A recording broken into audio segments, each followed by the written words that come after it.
Good morning, everyone. Welcome to the 24/7. My name is Niharika Valia, and I'm with you with the area of ABFM. And that is what we'll be talking about is organizing.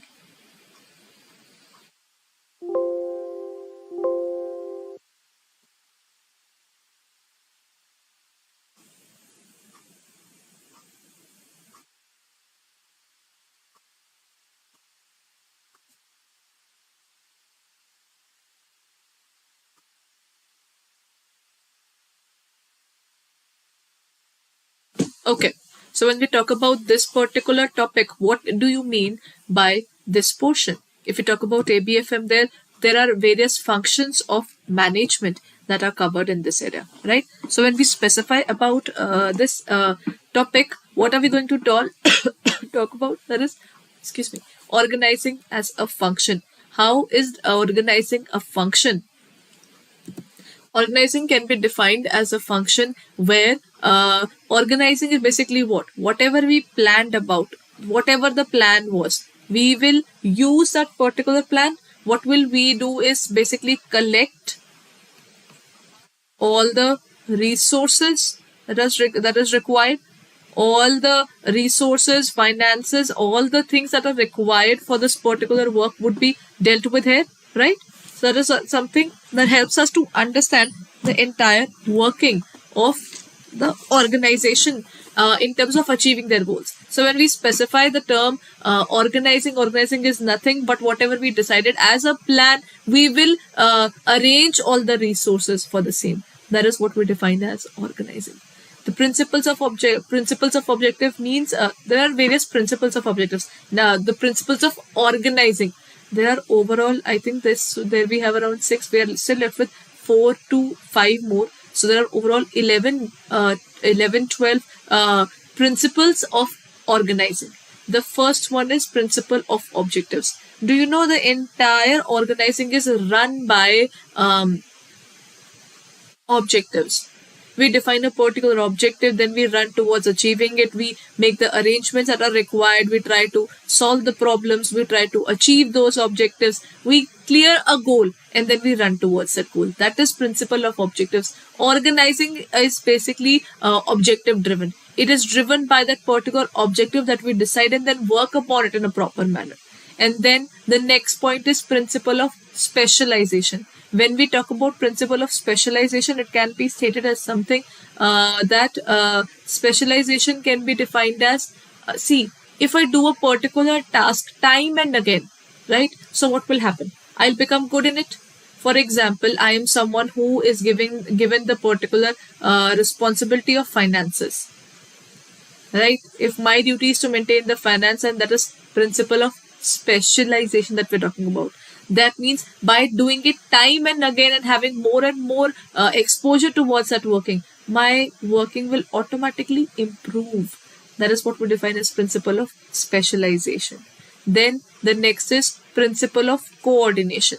Coordination is a part of organizing. Why? If I have to arrange the material and if I don't arrange the material properly, then there would be a major trouble. So that means I need to coordinate with people. How do I work? How do I achieve those objectives? So there's a principle of coordination involved in it.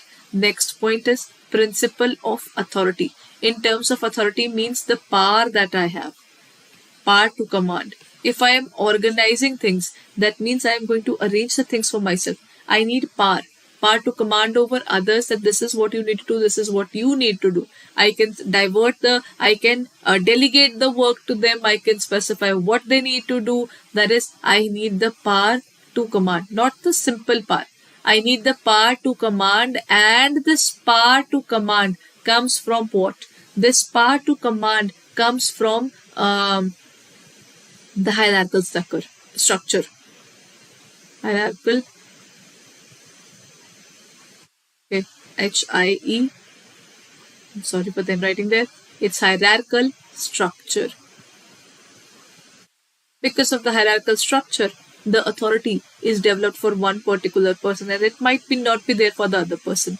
Then we have the principle of responsibility, which talks about the organization. See, If you give power to someone, you also give the responsibility for the same as well. So if there's any damage, we tell them you are responsible because you were given the power to handle that particular task. So that means with the 30, we also give responsibility. That is obligation to answer us regarding that particular thing in detail. Then principle of span of control. What do we mean by the span of control? The number of people I can control under me is called span of control. That is something in up to which area, whenever anybody is going beyond the management, right? How can I control them? That is, the span of management is number of people that I can handle under myself, and to what extent I can come back to the particular goal of the organization if there is any deviation is termed as principle of span of control. Then principle of balance. Balance would mean arrangement of all the resources that the organization is requiring and how do they manage all those resources. Then principle of continuity. Always remember, not only having the resources will make sure that the organization is going to survive. They can survive only and only if there is a continuity from their side. How do they work upon the particular continuity in terms of their working? That means in terms of organizing, you cannot stop. You have to keep on organizing all the resources, all the working that we are doing. Everything has to be specified in advance, right? Principle of unity of direction and unity of command. Both of these points relates to the area of the principles of Henry Fayol there. Principles of unity of direction can be specified as one organization,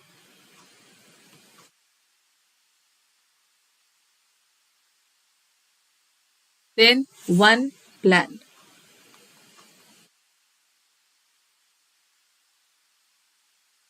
If the organization is working, then they should not have multiple plans to achieve because if they have multiple plans, they would end up being confused which is more important, what should be their way of working, how they should work. So principle of unity of direction talks about one organization, one plan. Next is principle of unity of command. What do you mean by unity of command, everyone? Unity of command talks about one superior, one subordinate.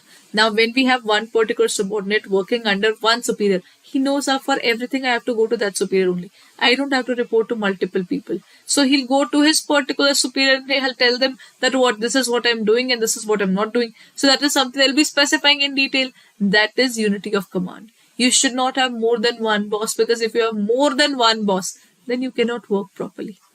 How will you work properly? Because you'll always be confused to whom I have to report, to whom I should go first, and what particular work should be given priority. There's a confusion there. That is something that we specify as principle of unity of command. And the next one is principle of exception.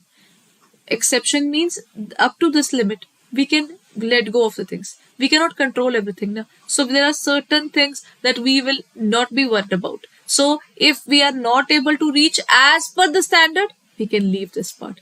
That is what we specify as principle of exception.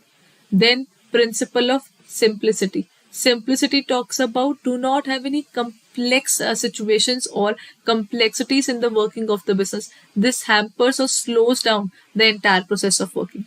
Then principle of efficiency. Efficiency talks about utilization of resources in a cost efficient manner. Whatever we have resource, if we properly utilize that, proper utilization of the resource.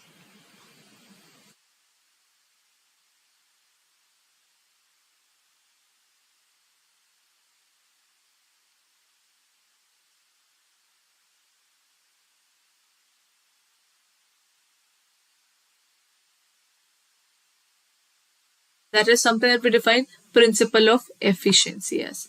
Then the next point is scalar chain. What do you mean by the scalar chain? Scalar chain is scalar principle can be defined as a hierarchy, and in order to achieve the goals, we are under a specific pressure. How do we look forward to it, and how are we trying to achieve those goals? That is something we can specify as a scalar principle, right?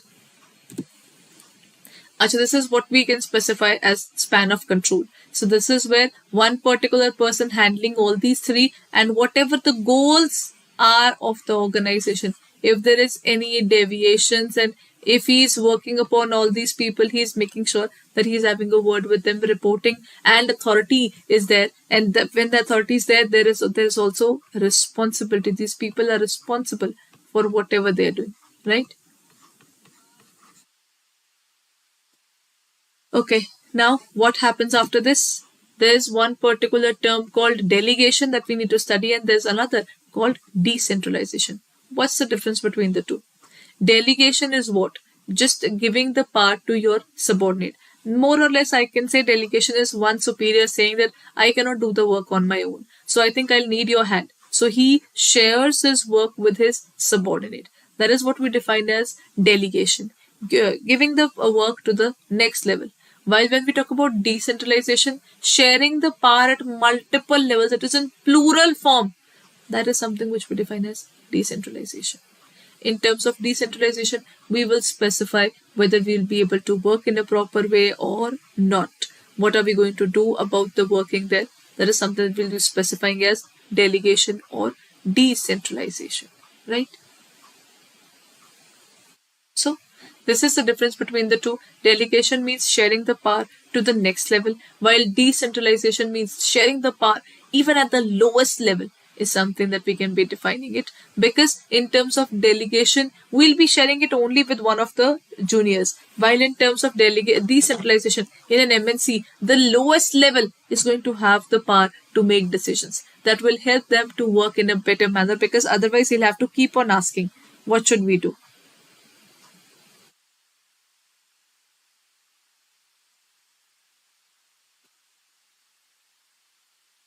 The class is there at 7 to 7:30, and then I have another batch for JIB classes would be starting from 7:30 onwards.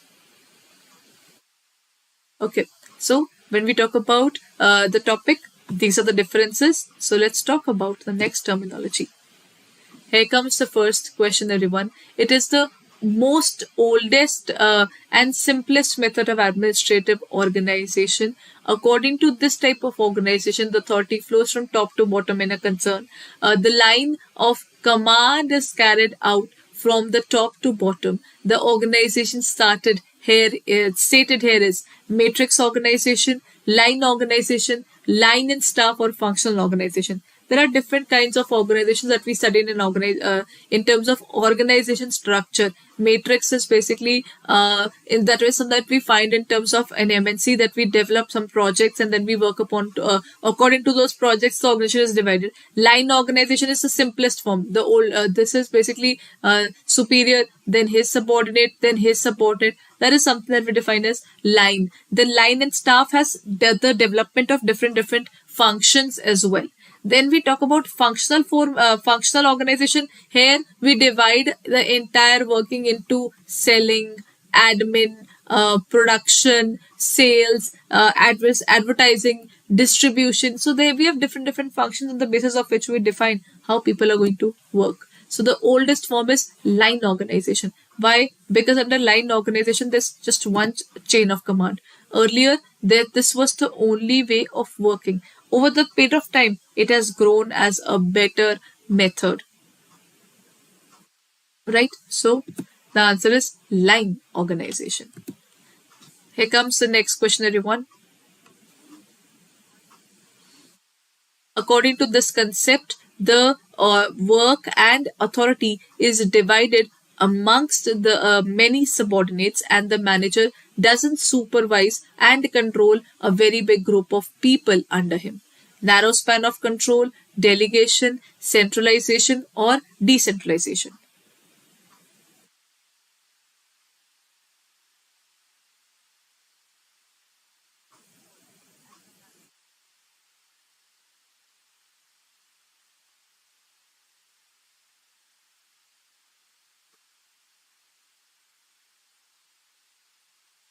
If we specify this particular area according to this concept, the work and authority is divided amongst the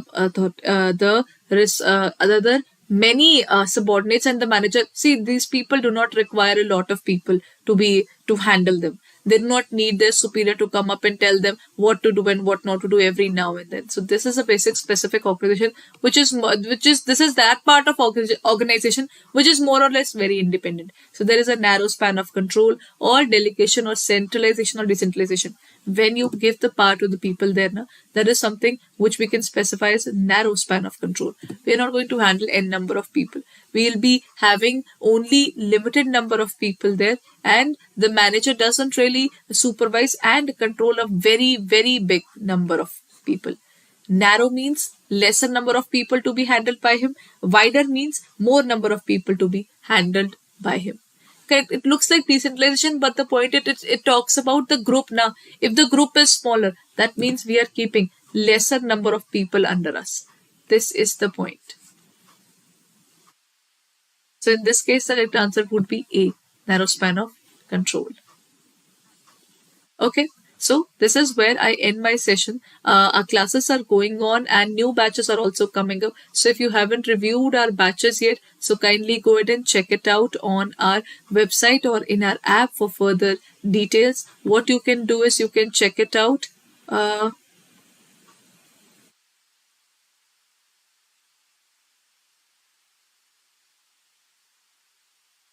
You can go on to our organization, that is www.adda247, and there you will find all the details. You can look forward to the JIB and CAIIB. In terms of the JIB and CAIIB Mahapak or CAIIB 2023, if you take up the CAIIB 2023, our target batch, this batch 4.0 is here. For the batch 4.0, what you can do is you can check out all the details. This is where you will find all the details. The batch is going to start. It has just started on 10th of February only. That means this is the second day. If you haven't taken up our batch, then you should look out for our batch which has just started. Here you will cover at least 50 hours of online classes would be there. Along with that, the details of all the batches are already there. You can look forward to this particular batch. And if you are preparing for the CAIIB along with all the electives, then you can check out our courses. You can use the code Y541. You'll get a discount of 81%, and this would cost you 4799.80. Otherwise, if you're looking forward to not only the syllabus but also the test series and other further details, what you can do is you can check out our Bank Mahapak. There in the Bank Mahapak, you can see that in terms of the CAIIB Mahapak, currently double validity is going on. That means if you're preparing, then all you need to do is you need to check out that there are test series, videos, and even ebooks are also specified. So all you need to do is you need to check out whatever is available. This includes the mock test series, video solutions, revision batches, ebooks, numerical batches, case study batches, whatever batches we are coming up. All the batches would be visible to you. All you can do is you can check out our website or our app for further details. You can use the code Y541 and you can apply it. You will get it at 7199.20, but this is for 12 months. The one was the earlier one, it was for 6 months, and that too for the only having the syllabus. In this case, you'll not only have the syllabus, but you'll also have the test series, mock test, the revision, whatever batches we are coming up, everything would be available for you. So if you're looking for